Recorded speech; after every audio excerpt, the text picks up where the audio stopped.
Let's react to Dr. Berg's video on how to regrow your hair. Updated, vital info. Today we're going to talk about how to regrow your hair. So whether you are losing hair or your hair is becoming thinner or you have alopecia, this video is for you. So remember that alopecia just means hair loss. That's a catch-all term, and it just means that we're losing hair. It doesn't tell you why. I wish I could say there was a magic pill you could just take to regrow your hair. Well, there actually are some pills that can help significantly with that. So we often talk about finasteride to help reduce the progressive loss of your hair, and minoxidil being great at increasing the overall fullness of your hair. So we've spoken a lot about that on this channel. We have more information at feelconfident.com where you can actually get these medications. Lysine can have a huge effect over whether you grow hair or not. It seems to be one of the most important amino acids, but it can affect the hair in many different ways. The first being making sure your hair is very, very strong and elastic, okay? So how do you get lysine? What foods are high in lysine? Well, not plant proteins or grain proteins. Both of those are very poor sources of lysine. One of the best sources is, you guessed it, red meat. He does have a point here that lysine deficiency has been shown to be one factor in causing hair loss. And some people take lysine supplements to try to prevent that. Now he's talking about getting lysine from the diet, which is of course important as well. It's also in eggs. And this is really relevant now because so many people are telling you not to consume red meat. It's bad for you. It's bad for the environment. Well, I'll tell you right now, grass-fed, grass-finished beef is very healthy for your Carnivore diet, as well as for the environment. So we definitely need the quality of protein, right? Something that has high amounts of lysine, but also the quantity, right? How much protein? Are you consuming enough protein? If you're doing a high quality protein, you won't need as much. If you're doing a low quality protein, as in plant-based proteins, you're going to need a lot more. But with that comes a lot of anti-nutrients. So we'll see if this video is all about nutrition. One thing to say here is that while nutrition of course plays a role in our overall health and in the health of our different organs, that includes, our skin, our hair, all of that is important. The primary reason that most men and women actually lose hair is an androgenic type of reason, and that's usually genetically driven.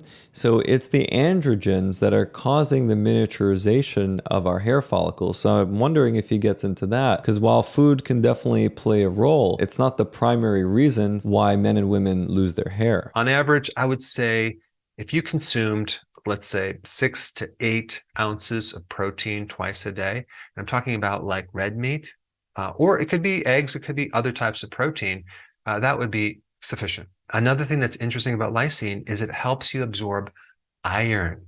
And a lot of people with hair loss are low in iron. That's a good point too. We definitely see patients who have low levels of iron and are experiencing some degree of hair loss. Now, most of the time when someone comes to me and they're having hair loss, it's a pretty clear male pattern or female pattern type of hair loss. That being said, we'll sometimes get blood work. And whenever we get blood work, honestly, the iron levels come back normal almost every time. The only lab that I see more frequently abnormal is actually levels of vitamin D.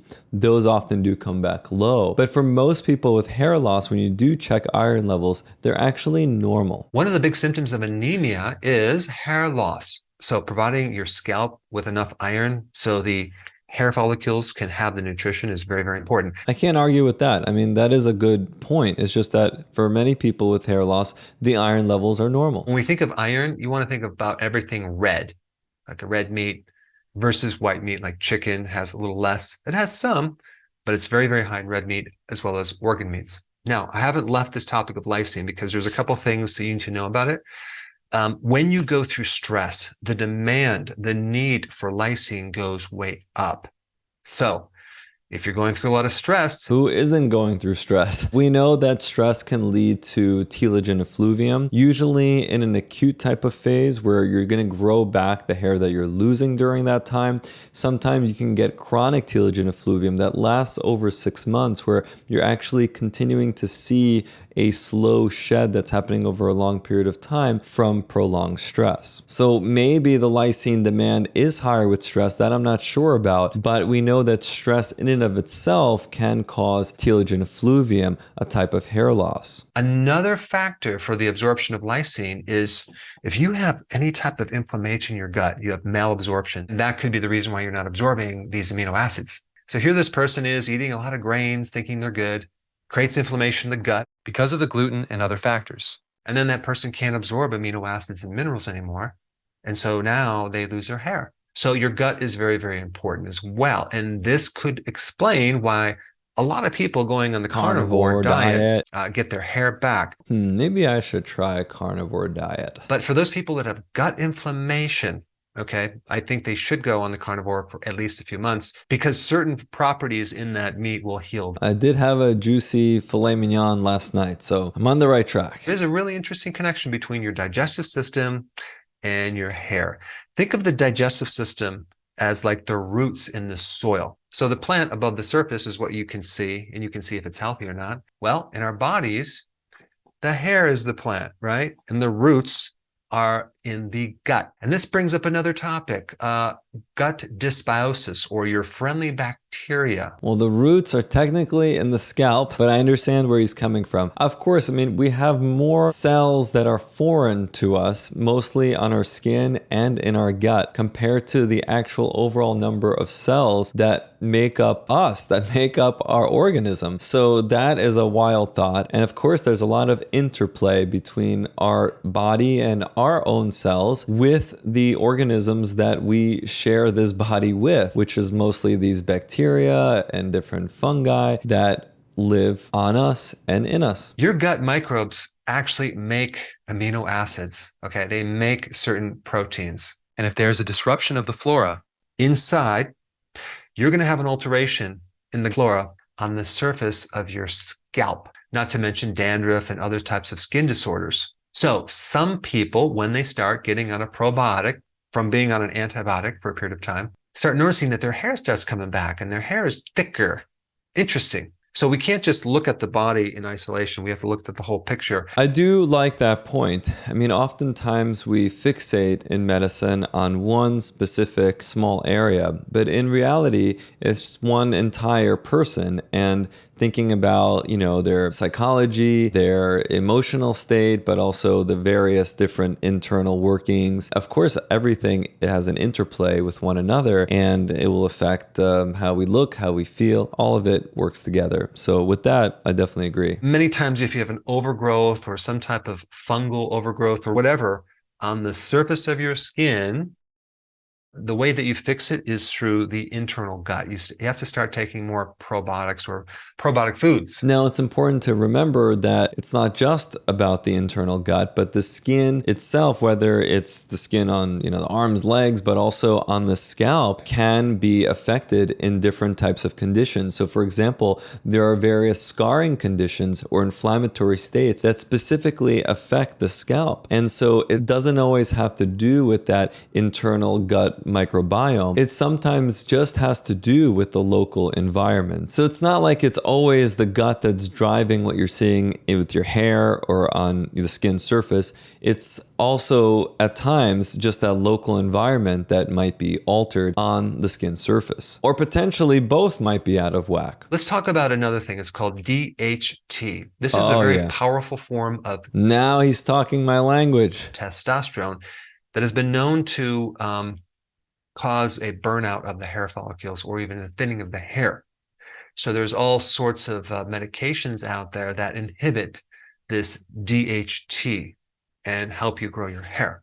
But of course, they come with side effects. The DHT blockers don't often result in significant hair growth. They can to a degree, but it's more about stopping the progression of further loss. And that's a very important distinction when it comes to DHT blocking. There's some natural DHT inhibitors.